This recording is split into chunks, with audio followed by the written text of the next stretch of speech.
Hi guys, welcome back to the channel. We're on the Weiss Forester again. Finally going to do the valve body that we were talking about, and I'll show you once the valve body's out of the car why this failed. Which is kind of odd. This car has no lights on the dash. I can show you here in a minute. I'll start it up. Don't want to let it get too hot because I got to work on it. But the car is essentially only front wheel drive. I noticed that we bought it February and it didn't really snow, but I just kind of chalked it up to those. I think they're called Scepters. They're not very good. They haven't wore very good either, but we just kind of chalked it up to crappy tires. And I told her, hold on until next winter, and then we'll actually get dedicated snow tires. Then I discovered it was only front wheel drive. So you're going to need a couple things for this job.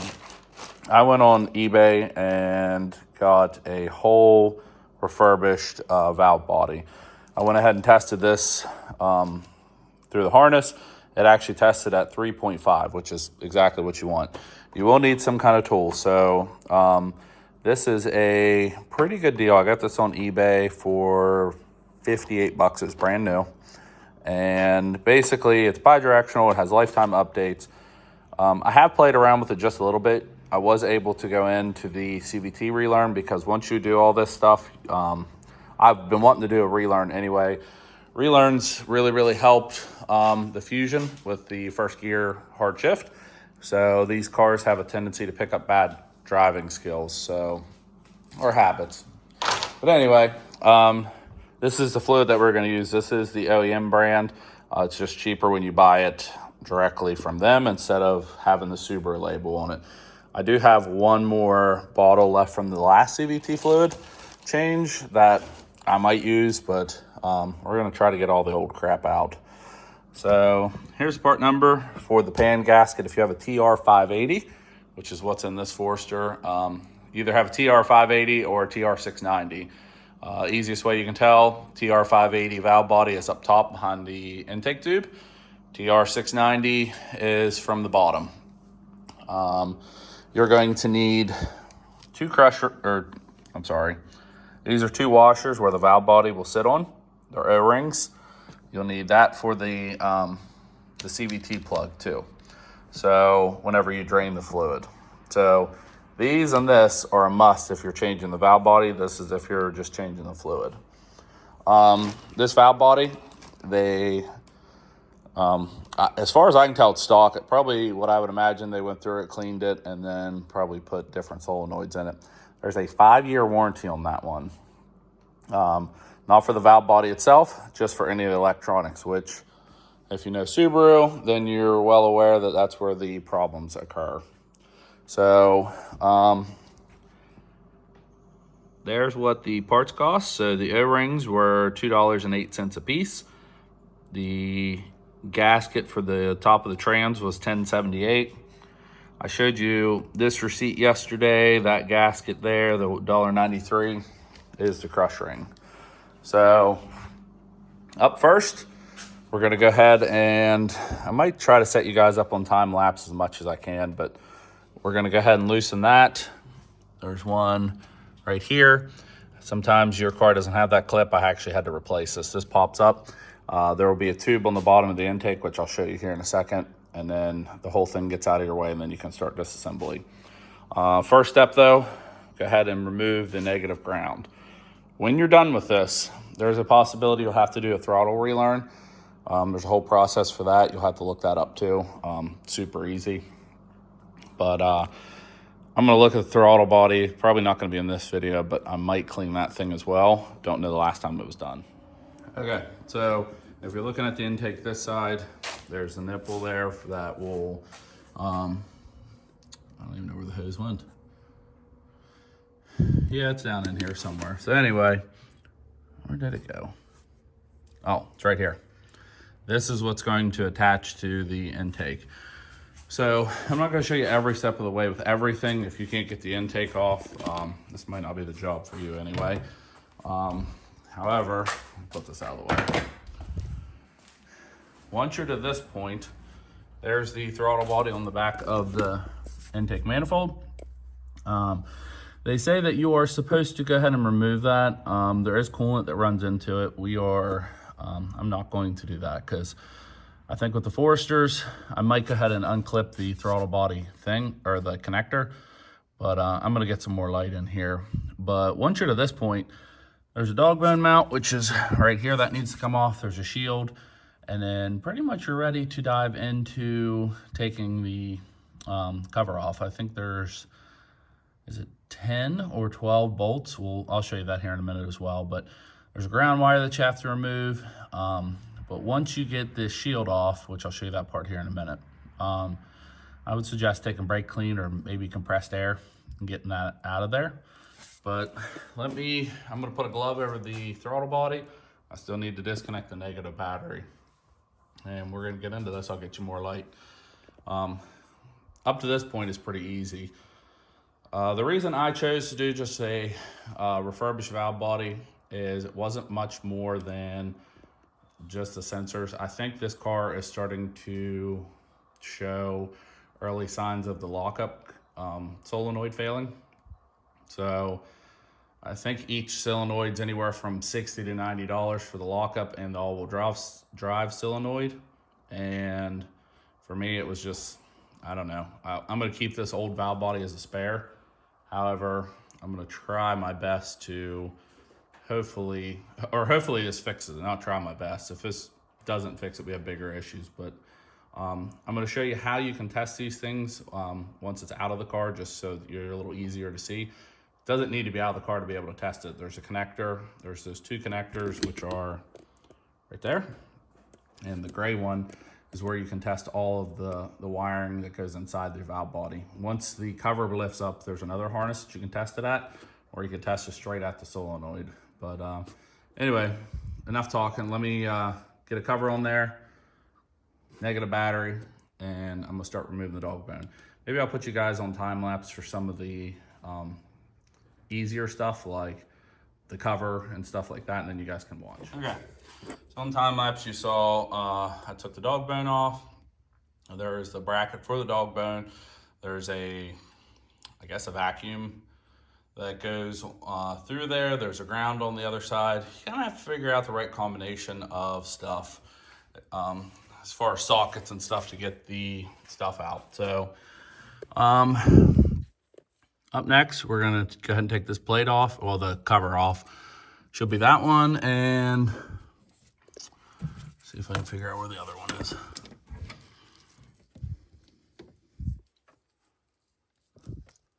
Oh, I don't know if I'm gonna be able to show you where it's at.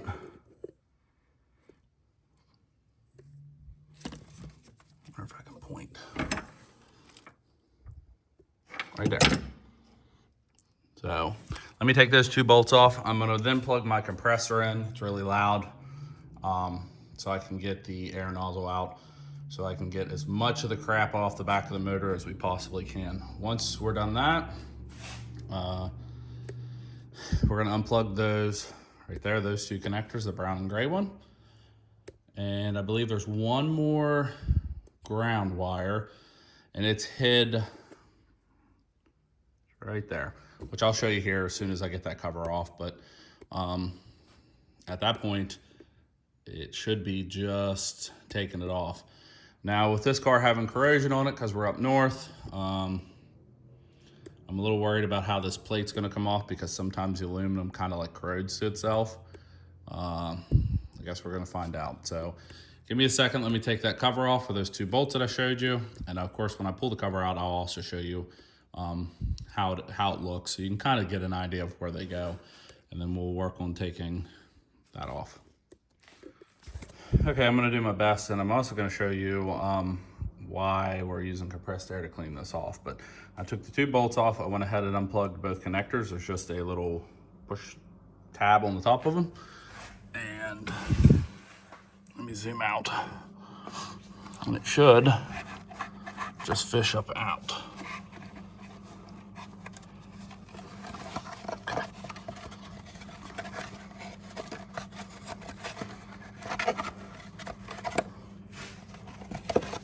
Okay, there we go. Hold on. So, this is your little fire shield. This one's actually not in super bad condition. I watched a couple videos on this to kind of get an idea of how to do this.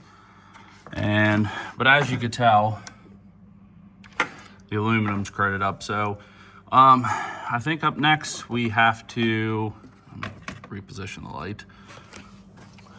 There's a ground wire, and then this plate has to come off. I don't think there's anything else holding that on. Could be wrong. No. So it looks like it's just that, and then once we get the ground wire and that plate off, again, not gonna show you that part, I'm just gonna go ahead and do that real quick. And then we can work on taking the rest off, but there's a bunch of like grit and stuff.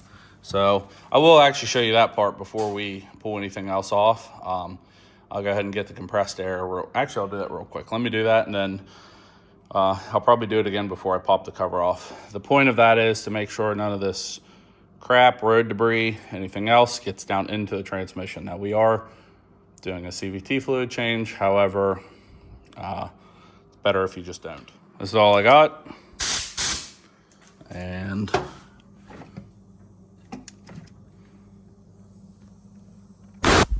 yeah.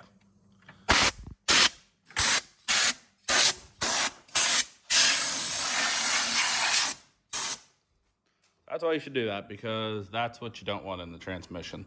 So let me go ahead and take those 2 bolts off of the cover and the ground.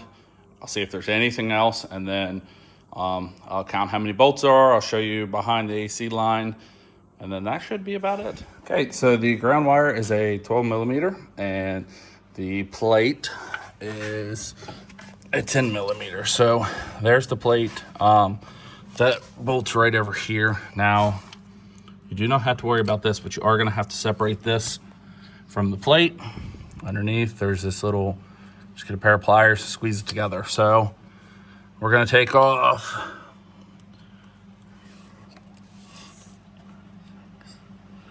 8, 9, I think 12. It's either 10 or 12, I can't remember if I counted the front one. 10 or 12 bolts, this comes off. So all we're doing now, just moving stuff to the side. Just remember, you gotta hook all this stuff back up. And then we're gonna work on this. You can see down in there, and you can't see that one, but there's a little dowel pin that these sit on. So sometimes I've seen if you put a screw back in here and kind of pry up on it a little bit, but you gotta be careful not to break anything that you're prying against. This will come off, but let me go ahead and at least take the bolts off this. And yeah, we'll see how hard it is. So once the bolts are off, I'm gonna go ahead and use compressed air one more time just to get rid of whatever's over there. And then I'm gonna put the screw back in, or the bolt back in, where the ground wire was. And I'm gonna try to figure out a way to pry this up. I'm gonna probably set you guys up on time lapse. I found the second dial while I was back there. I knew there was 2. So that one right next to the bolt hole, and then we'll see at the very end of the starter, right there is the other dial pin. So it doesn't just, you can't just push it off, like it has to come up off the dial. So let me get you guys set up on time lapse. I'm gonna put that bolt back in, and we're gonna figure this out. And I think it's 10 bolts. I think, I don't know. I'll count once we get the cover off. All right, so it is finally moving. It's casualty. Yeah, I kind of figured this was gonna be a problem. You can see both dial pins are rusted, and well, it's 11 years old and it's never been off. So I'm gonna work on this just a little bit more off camera, and then once it's loose enough, I'll start filming again, and because this video is already getting pretty long. And then I'll show you which bolts we need to pull. I'll show you the plug underneath there, and then we'll test it on the bench just so you guys can see that it is bad. Trust me, I don't want to go through this hassle if it wasn't. And then, yeah. And then I'm not going to show you guys CVT refill. Obviously check back on one of our other videos, so I'm going to do that. But what I will do is I will show you guys the CVT relearn. And like I said, I did that, I reset the learned adaptations on the Fusion, and it was a whole different car. So I think this would really help this thing out.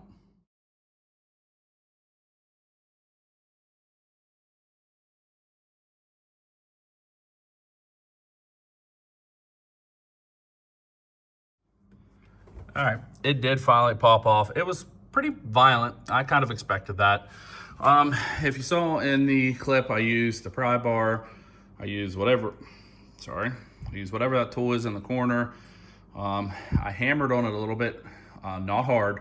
What I was trying to do was break the rust from around the dowel pins. Got my wrist again. Good time. So, knuckles, yeah. Anyway, once this is up, there is a wiring harness. You'll see it under there. I'm not gonna be able to show you how to do this. That needs to be unclipped, and then this cover should sneak out. So let me put this down so nothing else gets in here. And then, ooh, it stinks. And then I'll put you guys on time lapse. I'll show you how to sneak that plate out without pulling throttle body. I lied. We're gonna do it live, so you guys can watch me struggle. So underneath here, like I said, we're gonna try to be as least invasive as we can so we don't get any dirt in here.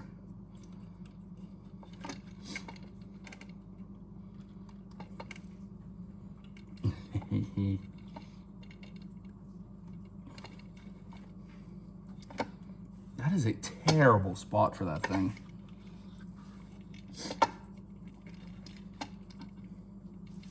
Also, probably part of the reason why these covers... What in the world? Let me try to push in as I... Nope. Okay, give me a minute. Let me... hurt my back anyway. Give me a second and I'll show you guys how this thing comes out.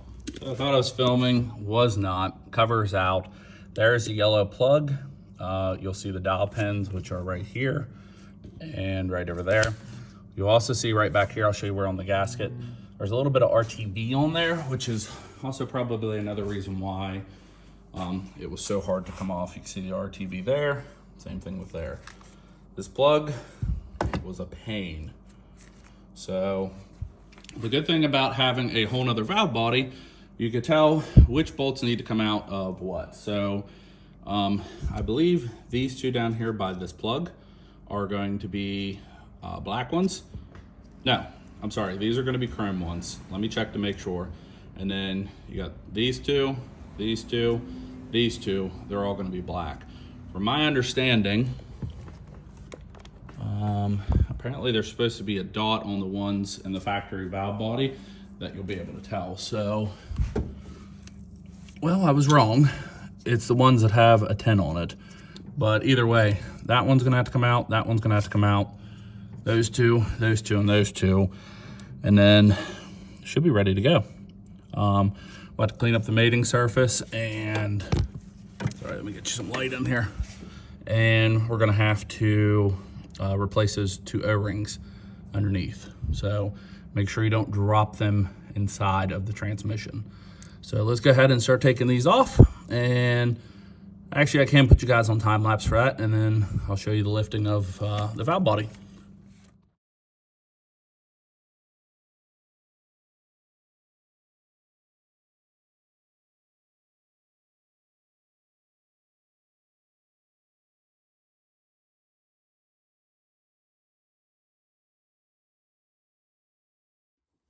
All right, so a little bit of CVT fluid is gonna come out. I checked, all the bolts are the same length, minus even the silver one is the same length, it's just different. I put them where they belong in the new valve body, so I don't really think it's gonna make a difference, but I'm doing it anyway. I put rags down because Subaru actually gives you like a big plastic tarp that has a cut off or a cut around for the valve body.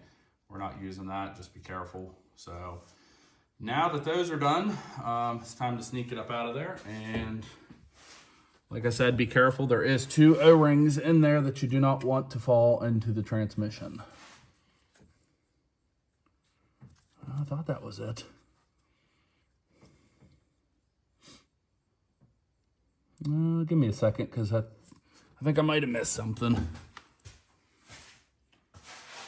I did miss something. So there's one more silver bolt that I have to get out. If I can find. And then it should come free.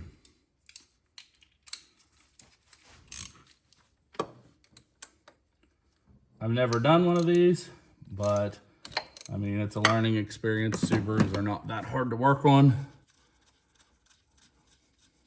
So, not gonna be perfect at this. This is my experience. Your guys may be different. Especially if you have a north or a southern car, where you don't have to spend 45 minutes trying to get the cover off of this. There you go. So, let me tilt this back.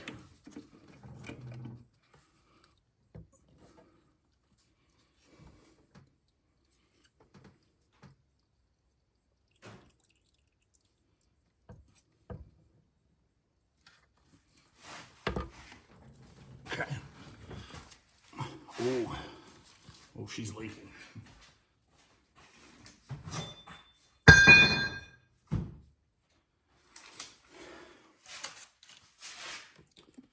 All right, so I'm gonna change my gloves. And here, let me see if I can get a good angle. Back there in the corner, the front one. Make sure you do not drop anything down in there. Fluid's kind of gross. I'm glad I'm changing it again.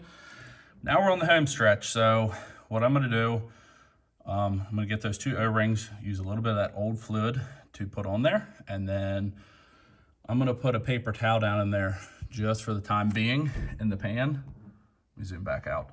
And we're gonna go ahead and pull the gasket off and clean up, make sure that there's no marks or anything on the mating surface, so there's no leaks. And same thing with this cover.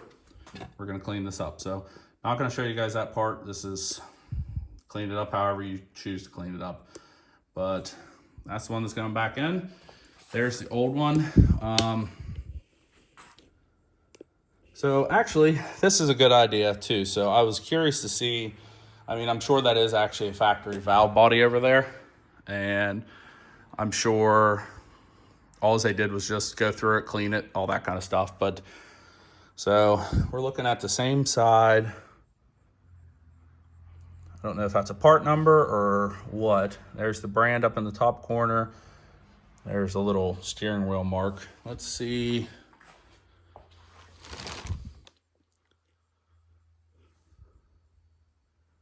So different part number though. And they ground down the name. Now it doesn't have the little steering wheel cover, but this could be a different updated valve body. I mean, it looks the same to me. The fact that they have, looks like a little QR code right there. There's a little QR code. I would say that's a factory Subaru part, just newer. So, I mean, if it works, it was 270 bucks, I'm good with it. If not, and I have to pull it out, at least it's been off, and I know how to do the job now. So that's pretty good. So anyway, let me get this cleaned up. I'm not gonna show you the O-ring. All you do is pull the old one, make sure you don't drop anything.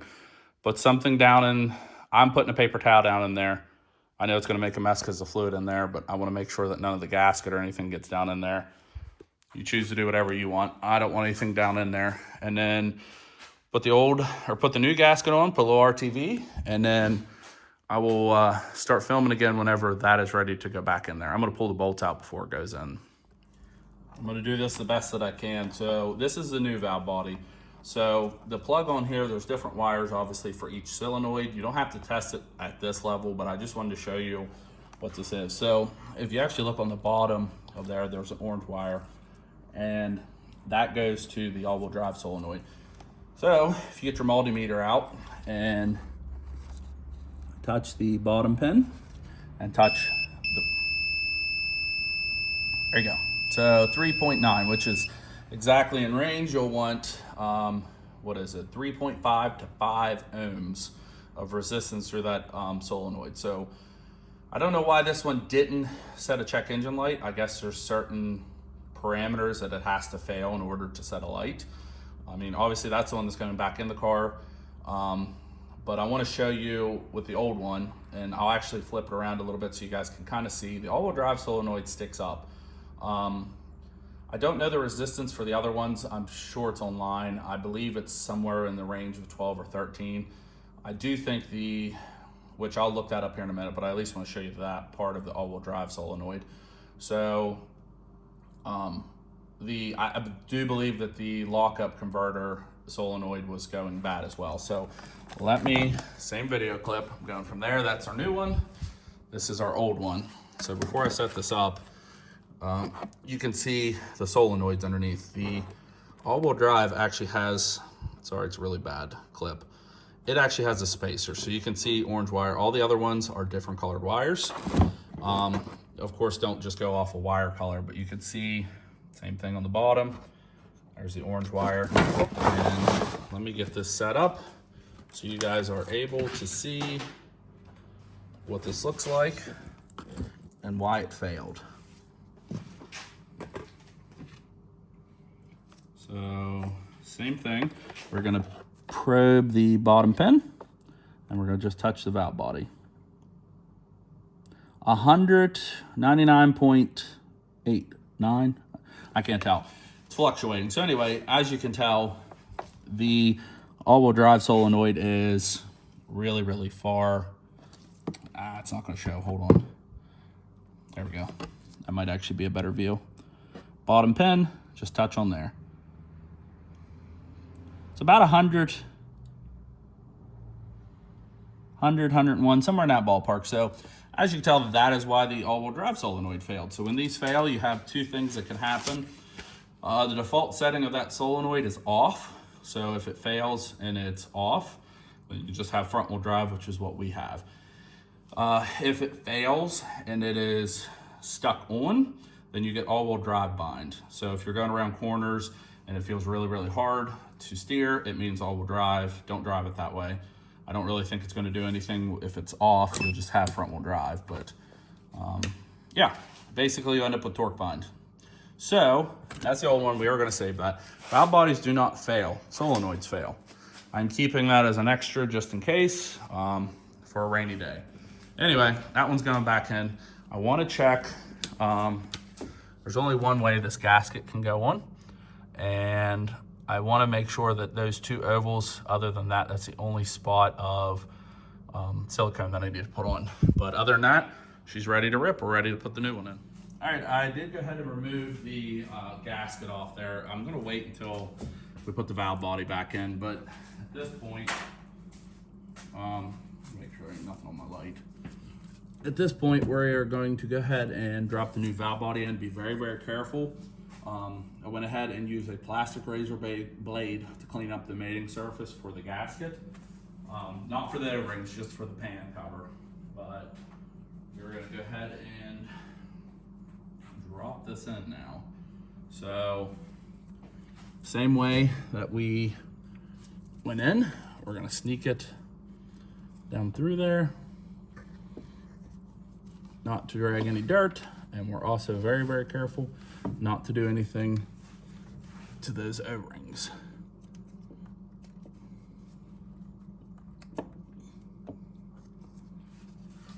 Okay, let me pick up. I don't think it's, maybe it is. All right, we're gonna use the two gray bolts first.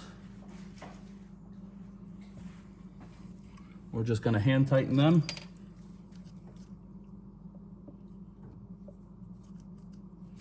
Nope, I don't think it's in place, so let me pick back up on it. I'm gonna make sure.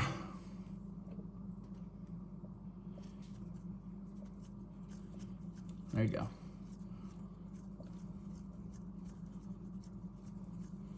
So the gray one, I know it's kind of hard to see. The gray bolts go one in the front of the middle row and one in the back, which you have to go up through the mount for. Yep, it is in place. So the good news is if you've made it to this part, the hard part's over. For me, I think the cover was the worst part because of where I live.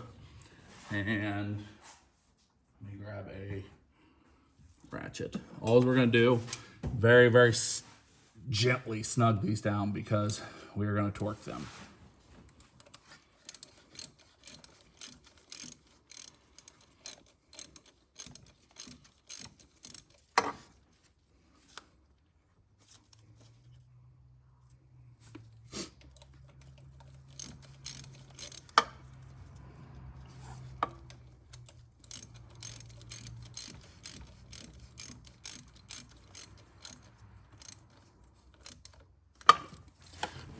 And then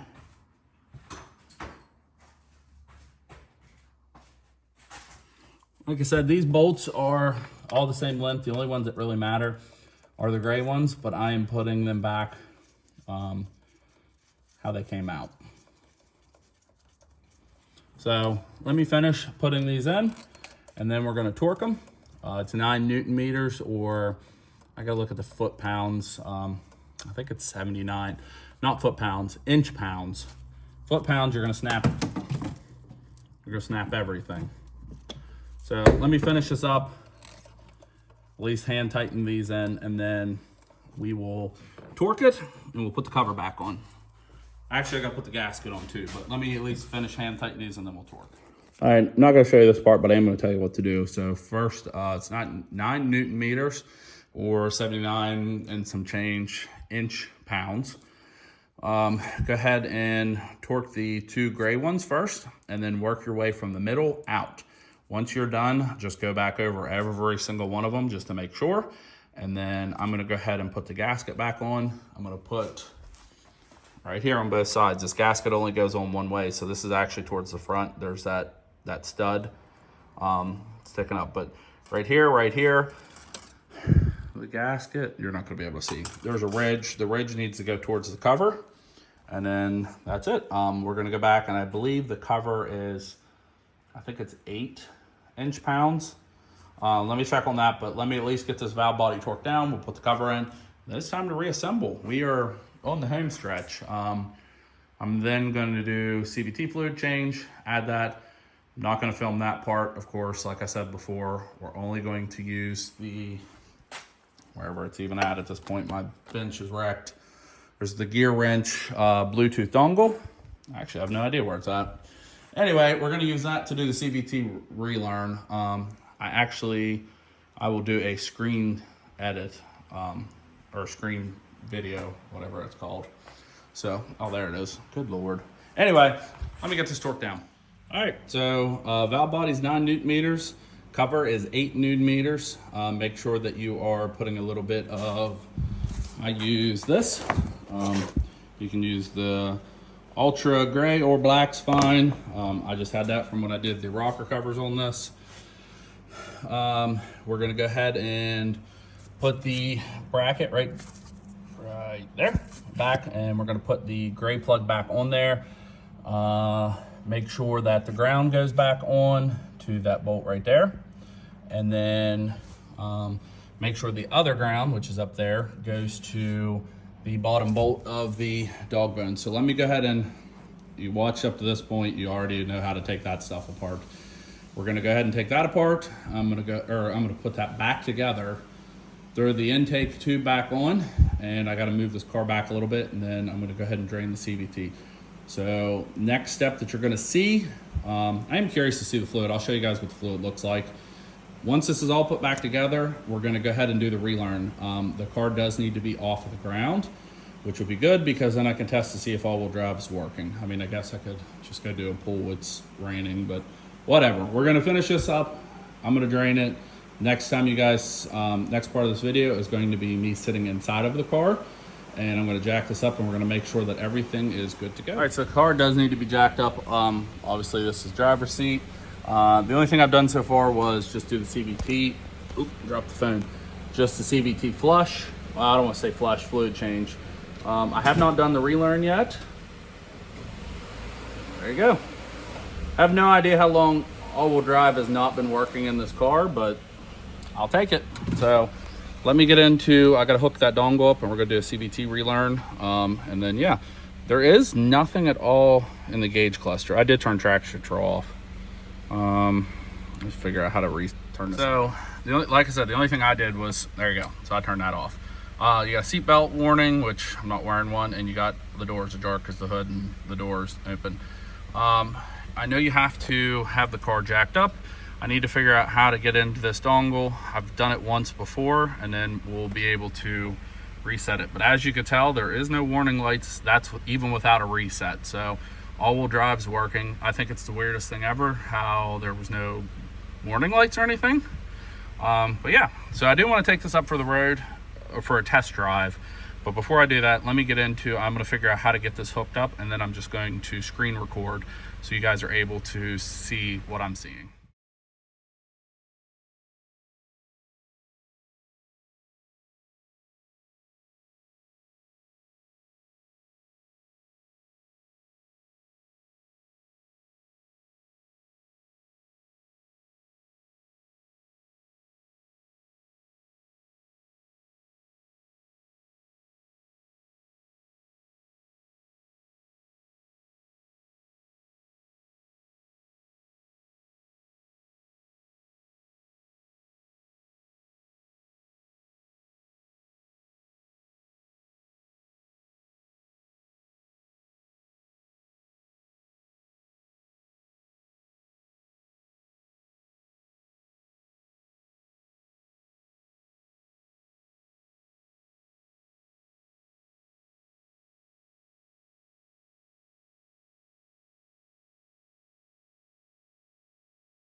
All right, so this is the first test drive. As you can see, there's no lights on from the screen recording that I did.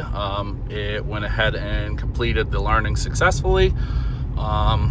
So I will say this, I do have to do a throttle body relearn for it because it stalled a couple times when I was doing the relearn, but I'm gonna go get food first because I am starving. But I'm not sure how long the all-wheel drive in this car hasn't been working, but I will say this, it's definitely there. I'm gonna might do a little video clip at the end of this. There's a little ditch at the end of my yard that I might try to take this thing three-wheeling. Obviously you saw it already working, but also I've noticed with this that there's really bad jerkiness at between 15 and 20. I'm not saying it's 100% fixed, but the jerk or the shutter, whatever you want to call it, at 15 to 20 is gone. I do think it's way smoother, and it feels like a normal car should. It still has a little bit of clunkiness. I think that's just a CVT thing, but these tires are pretty trash. They're sliding and it's just, wet out. But yeah, so if you guys have watched up to this point, thank you for watching. I know this video is really long, but this may help somebody else. I looked on the internet forever to find an answer, and I even tried to comment on Mr. Subaru's page. There is 0 codes that were stored in this car. There was 0 lights on in the dash. So it's very hard to be able to diagnose something if it's not really doing anything. And to the normal person, you wouldn't have known that it's not all-wheel drive. So anyway, if you guys watch up to this point, hopefully this helps somebody.